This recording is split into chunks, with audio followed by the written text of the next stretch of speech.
If you ever need to scan a paper using your iPhone and send it by email, don't worry at all. In this video, I will show you how to do it. First of all, just open the Notes app on your iPhone. If you can't find the Notes app on your iPhone, you can search for it. Then open this app. Once Notes app is open, tap on New Note button to create a fresh note. Now tap on the little paperclip icon at the top of your keyboard. From here, choose Scan Documents. After that, your camera will open. Now simply point it at your paper. Your iPhone will automatically capture it for you. If it doesn't, you can tap the shutter button yourself. You can scan more pages if you need, and when you are done, tap on here. Now tap on the share icon and choose Gmail.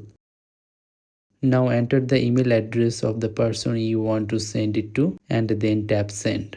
And just like that, your scanned document is on its way. So yeah, you scanned a document, turned it into a PDF and emailed it directly from your iPhone without any stress. And that's it. If you'd like to learn more iPhone tips and tricks like this one, make sure to subscribe to this YouTube channel and like this video. Thanks for watching.